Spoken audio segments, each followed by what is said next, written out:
Well, Honolulu police are taking a closer look at the gun that was used in that shooting. It wasn't registered to the suspect, nor apparently to anybody else. Erica Engel with more in the story that's new at 10. Erica?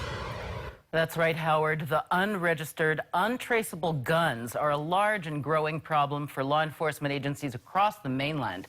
The apparent discovery that the gun in this weekend's shooting is one of those could signal a worrisome development here at home.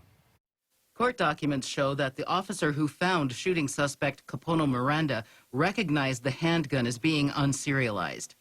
They're also referred to as homemade guns or ghost guns. Many of them start as what are called 80%, and many of them are purchased online legally.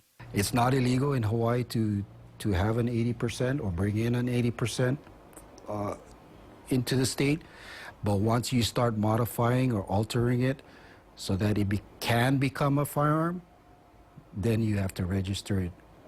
And if you get caught without it being registered, you can get arrested. Miranda did not have a permit to carry a gun and had no firearms registered to his name. Tom Tamimbang is an owner of 808 Gun Club, but also draws his expertise in gun laws from a career in the Honolulu Police Department. He's now retired. The shop does not sell 80%.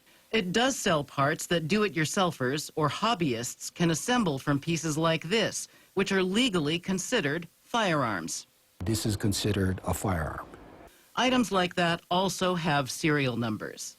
80% pieces require kits, usually sold by the same manufacturer, to turn them into live-fire guns. To complete a firearm so that the last 20% is not something a novice should be doing, first of all, because it could be unsafe. But there are a lot of firearms enthusiasts or hobbyists that want to try to do their own. We spoke with State Senator Clarence Nishihara, who is traveling, and he said the ghost gun matter is definitely worth further research and discussion with law enforcement.